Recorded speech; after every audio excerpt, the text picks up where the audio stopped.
As states start to slowly reopen, many small business owners are still upset. They were first told shut down or forced to do business in non-traditional ways that proved to be unprofitable or very difficult to get by. And because of that, some may never reopen now. Our next guest owns a vineyard in Leesburg, Virginia, and once the economy opens, she won't be able to do business as usual, but has gotten very little guidance about what's next. We welcome the CEO of Castanel Vineyards, Katie Henley. Katie, thank you so much for being here. Thank you, Lindsay. It's a pleasure to be on with you, and thank you guys for having me. Hey, Katie, let me ask you this. Have you gotten anything from either Governor Northam in Virginia, state senators, your mayor, whatever it is, giving you guidance as to how you can prepare to reopen or do business so that you can sustain yourself? Well, I was fortunate enough to catch a little bit of the press conference that Governor Northam held today for Virginia. And at the beginning of the press conference, I was mad. Now I'm pretty angry. It just seems to me that, what is it going to take for the governor? What is it going to take for him to realize that we're ready to open? We've been following all the protocols. Katie, I'm sorry, but what changed to go from upset to angry? What was that dialed you up? Well, it's just, he starts the press conference off very positively. He's saying that we're making strides in supply chains. We're strengthening our supply chains. We have enough beds. He didn't say outright, oh, we overreacted, because it's a good thing we overreacted in hindsight. Oh, of course, we want everyone to be safe. We don't want people to be sick.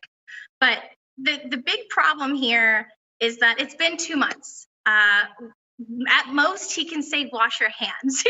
Like we've all been washing our hands. We know how to wash our hands. But, how many times do you have to say maybe or possibly or potentially will reopen? He was talking about phase 1 today.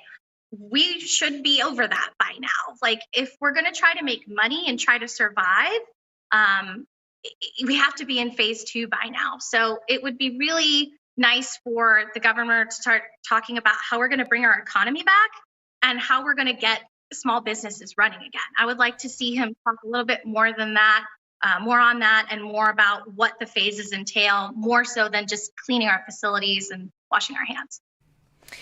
Katie, a lot of people are confused too with some of these guidelines. We just talked to 2 pollsters. They took surveys from Americans asking them what it would take to re-engage. And a lot of people said they want multiple reassurances that places are cleaning themselves beyond government guidelines. Are you doing certain measures right now or planning on certain measures to reopen to give customers that assurance? Absolutely. So if you check us out on Facebook, Instagram, any of our social media platforms, we actually have video. We just put a video up the other day of my father cleaning the ceiling. Vacuuming everything, deep cleaning.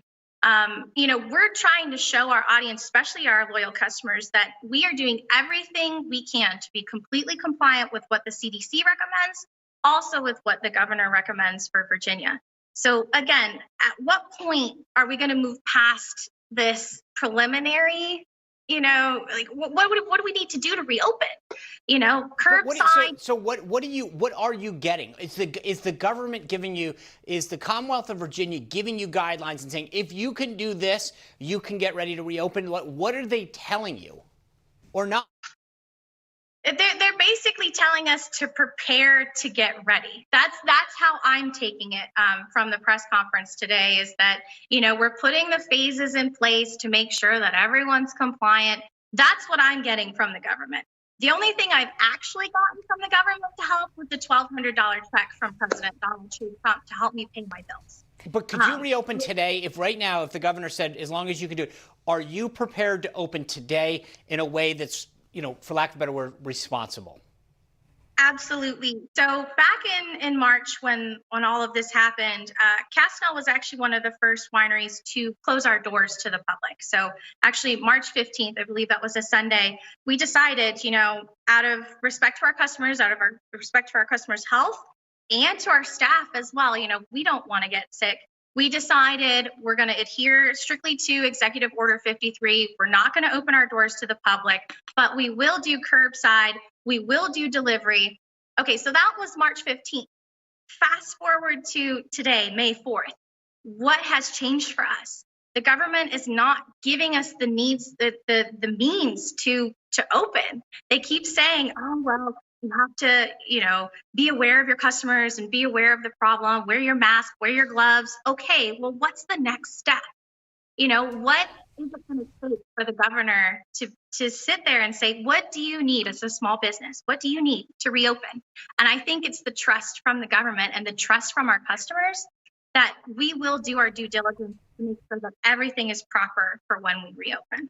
Well, Katie, I wish you guys all the best. I'm sorry to hear that you're going through this, and I wish you a tremendous success once we get over this. Thank you very much, Tom. It does help a lot to know that there are a lot of customers out there who are supporting us, and they're very loyal. And, we just put up a thank you video on YouTube, so definitely go check that out. All right. Will do. Thank you, Katie. I really appreciate that. All right. Well, now that states are back in business, would you go out to eat at a restaurant or join a large gathering or go to the gym? We're going to see what our company has to say about that next.